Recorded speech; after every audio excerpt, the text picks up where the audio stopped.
विजय माल्या का वो एक पॉडकास्ट आया है ना। हाँ। अभी उसमें वो कह रहे हैं मैं चोर नहीं हूँ। हाँ। तो आज हम इसी पर बात करेंगे।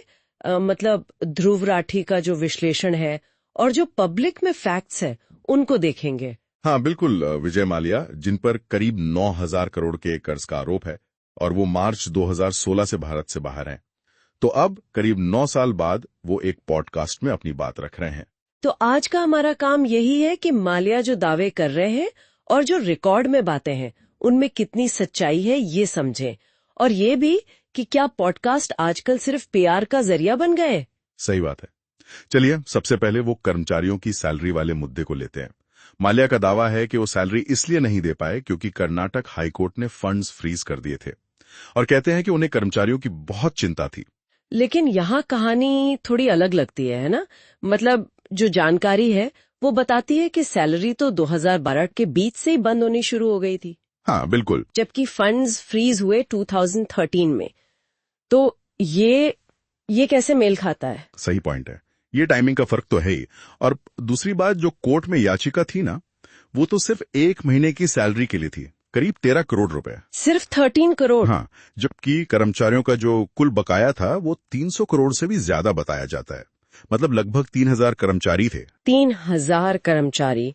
और उसी दौरान ये भी सुनने में आया था कि माल्या ने अपने 60वें जन्मदिन की पार्टी पर करोड़ों खर्च किए, शायद 13 करोड़। जी, दिसंबर 2015 की बात है। कथित तौर पर करीब 13 करोड़ रुपए खर्च हुए थे उस पार्टी में। ये विरोधाभास तो है। और वो टीडीएस वाली बात भी तो थी कि सैलरी से टैक्स काटा पर सरकार को जमा नहीं किया। हाँ, वो भी एक गंभीर आरोप है। टीडीएस काटा गया पर जमा नहीं हुआ। ये तो सीधे सीधे गैर कानूनी मामला बनता है। तो ये तो हुई सैलरी की बात। अब आते हैं व्यक्तिगत कर्ज और क्रिमिनल चार्जेस पर। माल्या कहते हैं कि कर्ज तो कंपनी ने लिया था, किंगफिशर एयरलाइंस ने, उन्होंने पर्सनली नहीं लिया। हाँ, वो कहते हैं कि मैं तो सिर्फ गारंटर था। और ये भी कि उन पर मनी लॉन्ड्रिंग जैसा कोई क्रिमिनल केस नहीं है। देखिए, गारंटर होने का मतलब ये नहीं कि आपकी जिम्मेदारी नहीं है। कानूनी तौर पर अगर कंपनी पैसे नहीं देती तो गारंटर को देना पड़ता है। अच्छा। और यूके की अदालतों ने भी यही माना है उनके केस में। जहां तक क्रिमिनल चार्ज की बात है, ईडी यानी एनफोर्समेंट डायरेक्टरेट ने मनी लॉन्ड्रिंग का केस पीएमएलए के तहत दर्ज किया हुआ है। मनी लॉन्ड्रिंग का? जी। आरोप यह है कि लोन का जो पैसा था, करीब 3,500 करोड़ से ज्यादा, वो उन कामों में नहीं लगा जिसके लिए लिया गया था। तो फिर कहाँ गया पैसा? कुछ पता है इसका? हाँ, स्रोत बताते हैं कि जैसे कॉर्पोरेट जेट था, उसे निजी कामों में इस्तेमाल किया। फोर्स इंडिया F1 टीम को करीब 51 करोड़ ट्रांसफर हुए। अच्छा। RCB royal Challengers Bangalore team को करीब 16 करोड़ दिए गए। और आईडीबीआई वाले लोन में भी कई सवाल हैं। जैसे कंपनी की नेटवर्थ नेगेटिव थी, फिर भी बिना पूरी सिक्योरिटी के लोन कैसे मिला? और जो ब्रांड वैल्यूएशन दिखाई गई थी 3400 करोड़ से ज्यादा, वो भविष्य के अनुमानों पर थी। ये बात बैंक को साफ साफ नहीं बताई गई थी, ऐसा आरोप है। और संपत्ति छिपाने का भी आरोप था शायद। हाँ, ईडी का कहना है कि लोन लेते वक्त संपत्ति कम दिखाई, करीब 1400 करोड़, जबकि असल में ज्यादा थी, 3100 करोड़ से ऊपर।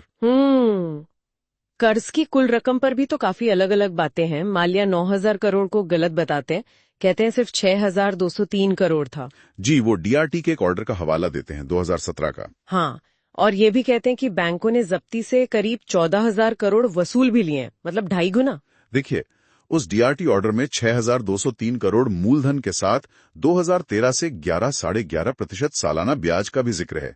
तो अगर ब्याज जोड़ें तो रकम बढ़ जाती है, 9,000 करोड़ के आसपास पहुंच सकती है। अच्छा, तो ब्याज मिलाकर वो रकम बनती है। जी। और वसूली की बात तो हाँ, बैंकों और एजेंसियों ने संपत्ति जब्त करके पैसे वसूल किए हैं। ये माल्या ने खुद आगे आकर नहीं दिए। पैसा वसूल होना एक बात है, लेकिन उससे अपराध खत्म नहीं होता। माल्या ने ये भी कहा कि उन्होंने सेटलमेंट की कोशिश की थी।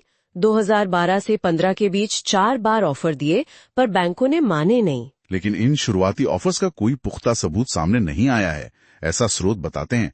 2016 में जब वो देश छोड़ चुके थे, तब उन्होंने एक ऑफर दिया था, करीब 4,000 करोड़ का। देश छोड़ने के बाद? हाँ, और वो एक बात और कहते हैं कि 2008 में उस वक्त के वित्त मंत्री प्रणब मुखर्जी के कहने पर उन्होंने एयरलाइन को छोटा नहीं किया, घाटा कम करने के लिए। पर बिजनेस चलाने का फैसला तो आखिर मालिक का होता है ना।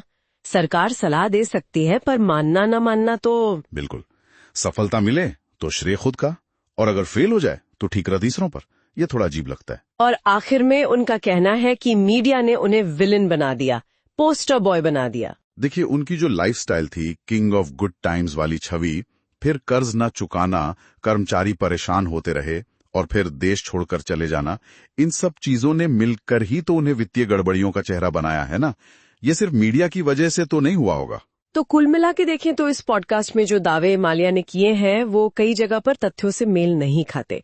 ऐसा लगता है कि अपनी इमेज सुधारने की एक कोशिश है। हाँ, ऐसा ही प्रतीत होता है। और ये सवाल उठता है कि क्या ऐसे बड़े मामलों में जवाबदेही सिर्फ कोर्ट तक ही है, या जब कोई पब्लिक प्लेटफॉर्म पर अपनी बात रखता है तो उसकी सच्चाई की पड़ताल करना भी उतना ही जरूरी है। सही बात है। या फिर जैसा स्रोत में एक सुझाव था, शायद माल्या को अगली बार किसी अनुभवी खोजी पत्रकार के साथ बैठना चाहिए, जैसे रवीश कुमार है या करण थापर या सुचेता दलाल। वो शायद ज्यादा गहरे सवाल पूछ पाएंगे। ये सोचने वाली बात है श्रोताओं की।